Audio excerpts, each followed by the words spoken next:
Ninth season. Ninth season, yeah. Very good, congratulations. Thank you, man. I interviewed you. I know it's a bit too much here. We all are sucking up, man. What's going on here? Very cool. All right, we're here with Arnold Schwarzenegger, Governor Schwarzenegger. How are you? Hey, good to see you again. Too. How's things? Good, thank you. Good. I mean, this book, it's an interesting time to put the book out, and you put a lot of stuff in this book. How are you feeling about the reaction to it?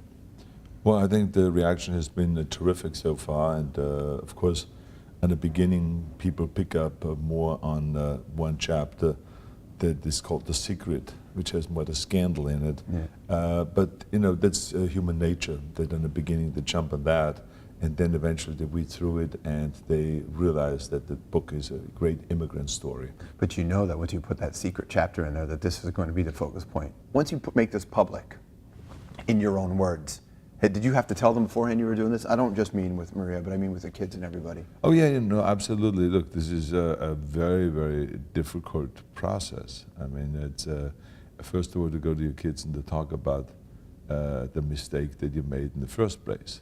But then when you have something like 60 Minutes come out, and so you have to give them heads up, and sometimes you don't even communicate well enough. So then it's still a shocker for them, and you still have to sit down and talk to them about all of this. I mean, it's very painful.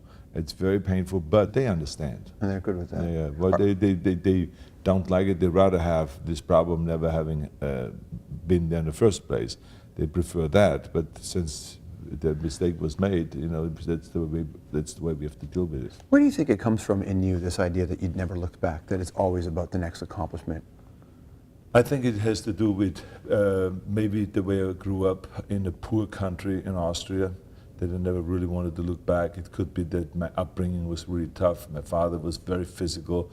We were beaten all the time, and he was drunk a lot of times, and so I think it was a rough upbringing there.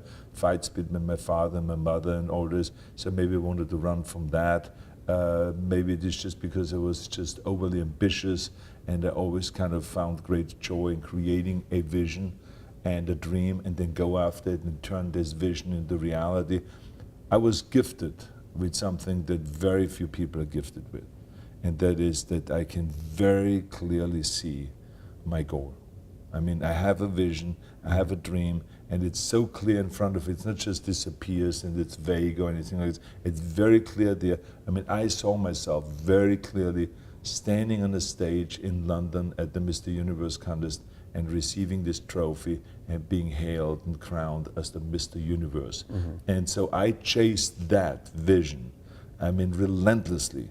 So when that happens, you realize that this works. Right. You see it, you believe it, you achieve it. It works. Well, you came into firsthand. You wanted to run for governor of California, and then suddenly you have that moment with Karl Rove. And didn't Karl Rove basically tell you, without telling you, you shouldn't do this? Well, Karl Rove, when I said to him, I said, what do you think about the recall election in California? I said, this is 2003, people are talking about the recall. He thought that it would never happen. And then, just to let me know, don't even try thinking about running for governor, here, look down, let's go downstairs and meet somebody. So I went downstairs with him at the White House, and coming out of the Oval Office was Condoleezza Rice, who was the Secretary of State. Yeah. And he says, that's your new opponent. That's what you have to compete against. That's who you have to run against in 2006. Forget 2003. This is the one. So he basically wanted to say this is who we are betting on. Right. This is who we are supporting, not you. And of course, internally, I was laughing about it. I said, he maybe is a smart guy, and I respect him, thoroughly. But I said, this time, Carly, you're going to be wrong. And sure enough, 2 months later, I was governor of the state of California. Did you call him Carly, really? And I didn't call him Carly. I said to myself, Carly, it's going to be a big mistake. Good to see you. Thank you so much. Thank you very much. Really Thank you. Arnold Schwarzenegger, everybody. Good to see you.